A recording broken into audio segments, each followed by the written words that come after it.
Hello guys, PHP 8.4 has been released recently. Here's an article from Laravel News. Is it actually useful? Should we upgrade? And what are the new features we need to know about? And I will be talking about it from the perspective of a Laravel developer. So is the release of the language with its new features useful inside of the framework workflow? I will show you 3 new features of PHP 8.4, the most ones that are talked about in the reviews and articles, and I will show you why they're not that useful if you're a Laravel developer. So first, if you want to try out PHP 8.4, probably the easiest way is to use Laravel Herd, and here's a tweet by Marcel with a video how to install 8.4 in Herd. It's very easy. It's also available in Laravel Forge and Vapor, and Laravel official Twitter account tweeted about it, so it's generally relatively easy to install and try it out.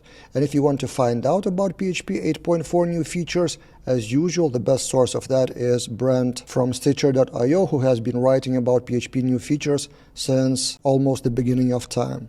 So, from his article, I will show 3 features and tell my personal opinion about them.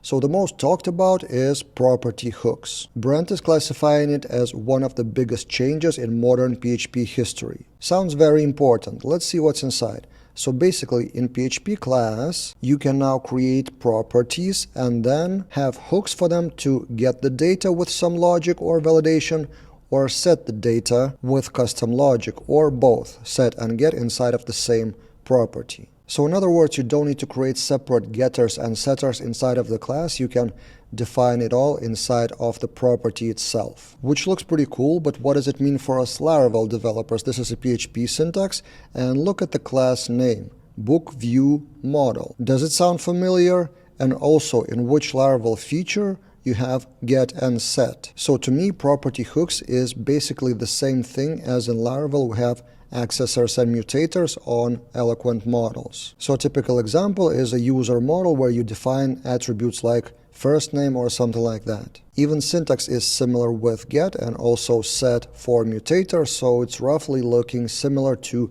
PHP property hooks, just on eloquent level. And to be honest, the examples that I've seen online are actually very similar to eloquent models. So here's an example from Zend.com, so class user, and then you have full name property.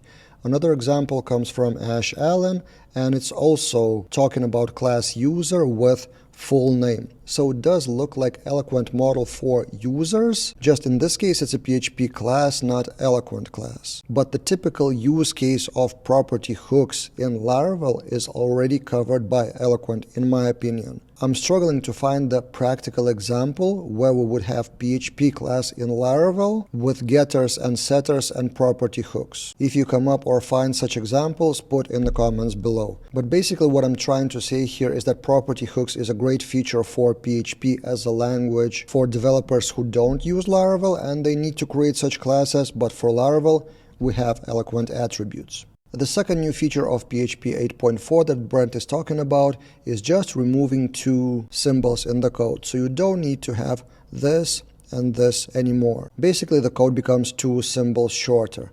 And we all love shorter code, right? But again, is it that useful for Laravel developers? To be honest, it's not that often that I need to create a new class in Laravel like this with new operator. A typical example instead is to use automatic injection with container, passing the class as a parameter type hint in it. Here's an example from the official Laravel documentation. For example, if you have a controller and you need a service class inside of that controller, you can do something like this. Type hint it in the constructor of the class or in the method like store or show, and then use it inside, and under the hood Laravel uses new operator creating the class object. So again, an example of a cool feature in PHP 8.4, but I don't think I will use it that much as a Laravel developer because I don't remember creating much new classes with this syntax instead of relying on Laravel magic. And the third function I want to mention from PHP 8.4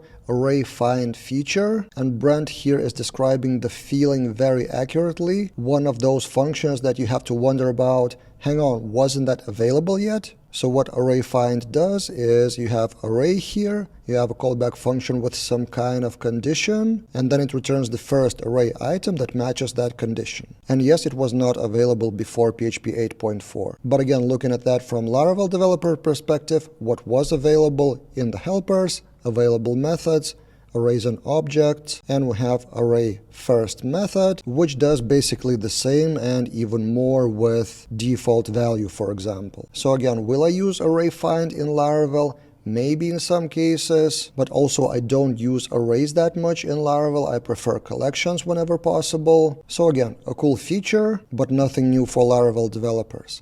Of course, array native functions are faster, but in rare cases you would actually feel that difference of speed in real applications only if you have like millions of requests or operations on bigger amount of data. In most down-to-earth cases, the difference in speed is very insignificant. So yeah, 3 features in PHP which I will not probably use in Laravel that much. This is my personal opinion. You may of course disagree, and if you find the cases of those features in Laravel developers, share them in the comments below and we can discuss. So will you upgrade to PHP 8.4, or maybe you have already? What is your impression? Again, let's discuss everything in the comments below. And I will try to cover the news about PHP and Laravel on this channel in the future, so subscribe if you haven't yet. That's it for this time, and see you guys in other videos.